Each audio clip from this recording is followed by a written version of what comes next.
Nos acompaña Rafael Ojeda, es analista macro global de Fortis Funds SICAV. Rafael, muy buenas tardes y muchas gracias, porque a muchos de vosotros os hemos ido pillando así de última hora. Gracias por acompañarnos. Nada, muchas gracias a vosotros. Mirando al dato del día, IPC de Estados Unidos, ¿hasta qué punto podemos ver una mayor presión para la Reserva Federal dentro de 2 semanas? No sé si ya es muy disparatado hablar de una subida, de una tacada de 100 puntos básicos o incluso, como indican los swaps de la FED, de 150 puntos. Pues no sé, la posibilidad existe, vamos. El mercado está descontando una subida de 75 puntos básicos con una probabilidad del 90%. Por tanto, aquellos que pensaban que quizás en este caso la subida fuera de solo 50 puntos básicos, pues va a ser que no. Van a ser 75 puntos básicos e incluso podrían llegar a ser los 100 puntos básicos.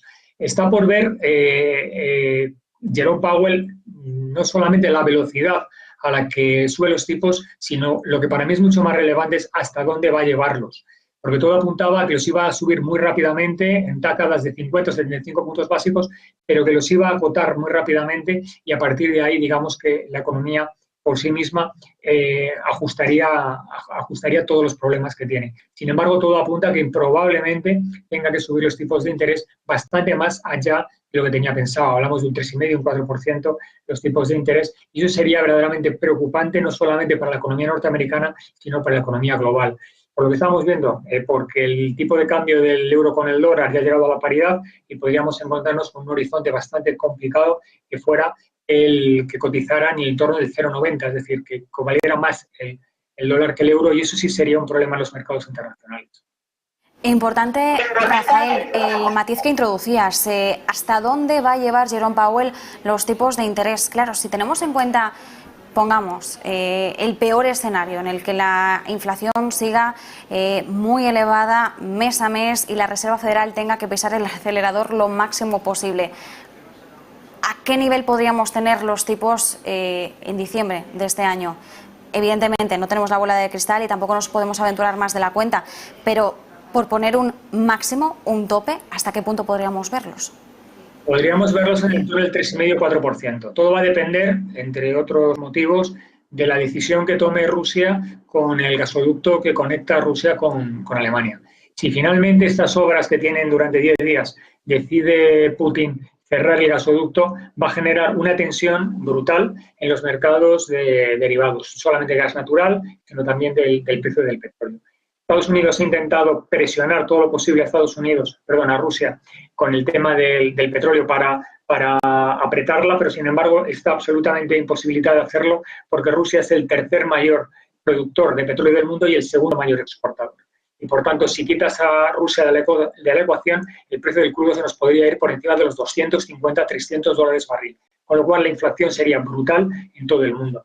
Por tanto, tenemos que ver un poco si el cisne negro del conflicto con Ucrania va tomando otro sesgo, sobre todo si Rusia toma la decisión de reabrir el canuto que tiene con Alemania. Si no lo hace, lo pasaremos mal, sobre todo en Europa. Pero bueno, en el horizonte peor se abarruntan tipos del 4%. Discúlpame, Rafael, cuando hablabas del marco de precio del barril, has dicho $350. Sí. Incluso 380 ha llegado a hablar JP Morgan en el horizonte de que quitáramos a Rusia de la ecuación de la exportación del petróleo. Es absolutamente inviable que un país como Rusia, que produce aproximadamente unos 10 millones de barriles al día, podamos prescindir del petróleo ruso. Como no podemos prescindir del petróleo ruso, pues tenemos que buscar fórmulas de perjudicar a Rusia de otras maneras, pues poniéndole trabas a un precio mínimo en el cual pueda moverse. Pero si nosotros decidiéramos, si Estados Unidos decidiera que Rusia no pudiera vender petróleo a nivel mundial, por circunstancias que pueden suceder, bueno, en ese caso el precio del crudo se dispararía por la sencilla razón de que la oferta en estos momentos caería en 10 millones de barriles diarios, mientras que la demanda seguiría más o menos en el punto en el que se encuentra. La OPEP habla de que la demanda se va a incrementar el año que viene el 2,5%. Si a un incremento de demanda del 2,5% le quitas 10 millones de barriles diarios, pues obviamente el precio se desajusta de una manera salvaje y eso no se lo pueden permitir los mercados.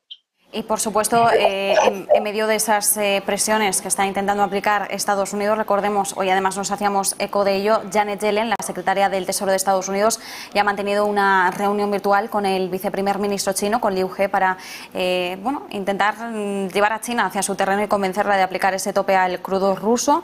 También Estados Unidos está intentando ejercer presión sobre la India, China y la India, que son ahora mismo jugadores clave también de forma indirecta en el conflicto, porque no están siendo unos jugadores en el conflicto armado, pero sí en toda esta crisis energética y, por supuesto, en cómo Rusia pues está ejerciendo presión por ese lado. Tenemos que tener en cuenta también lo que indicabas, tenemos el gasoducto, el Nord Stream 1, el que lleva petróleo de Rusia a Alemania a través del mar Báltico, cerrado por mantenimiento estacional en principio. Esto se realiza todos los años durante 10 días.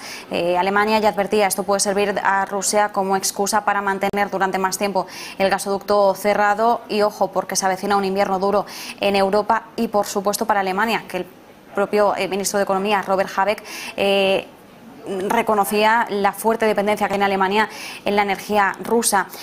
Cambiando de tercio, pero también muy ligado, estamos viendo una fortaleza increíble en el dólar, no solo frente al euro, frente a todas las divisas, lo estamos viendo reflejado en el índice dólar, y en el caso del día de hoy además hemos llegado a ver al euro por debajo del dólar, es decir, perder la paridad en 0,99 céntimos de euro el dólar.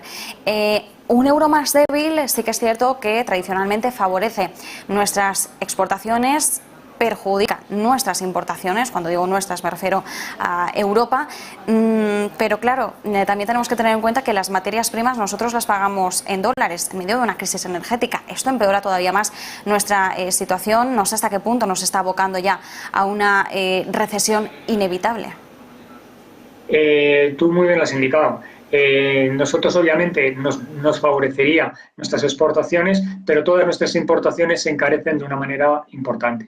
En el caso del precio del petróleo, en el caso del precio del gas, nos encontramos con una situación dramática, porque nos encontramos con que el petróleo y las materias primas, que son lo que está generando inflación, nos encontramos con que están subiendo de una manera muy importante, pero en paralelo está subiendo el precio del dólar, que es la divisa en la que cotizan. Esto se ha dado muy poquita publicidad en los medios, mucho más al precio del petróleo, pero no tanto al tremendo problema que supone la diferencia entre comprar a 1,16 o comprar a 1, el tipo de cambio del dólar. Todo apunta que obviamente tenía todo el sentido del mundo que el dólar se fuera encareciendo por dos motivos. Uno, en momentos de recesión tú te vas a la economía más fuerte o la que mejor lo está haciendo, y Estados Unidos lo está haciendo mejor que la economía europea. Y punto segundo y más relevante, el diferencial de tipos. Estados Unidos está subiendo los tipos de interés de una manera mucho más agresiva que Europa, y por tanto, bueno, pues tiene mucho más sentido y mucha más rentabilidad adquirir bonos norteamericanos que bonos europeos. Entonces, mientras la situación esté como está, pues obviamente el precio del dólar pues va a seguir subiendo. Esto obviamente motiva que Europa tenga que mover ficha, y aunque sea tarde y mal, bueno, pues Christine Lagarde no le va a quedar más remedio que subir los tipos de interés, probablemente de una manera mucho más agresiva de lo que tenía previsto. Ha estado siempre muy contemporizadora con el tema de subidas de tipos por no perjudicar a las economías más débiles ante esa eventual subida de tipos, que son fundamentalmente Portugal, España, Italia y Grecia, pero no le va a quedar más remedio que hacerlo, a pesar del dolor que pueda suponer para las economías europeas y sobre todo para las del sur de Europa. Nos quedamos con ese análisis. Muchísimas gracias por acompañarnos unos minutos. Rafael Ojeda, analista macro global de Fortech Funds SICAV. Un placer. A vosotros, como siempre.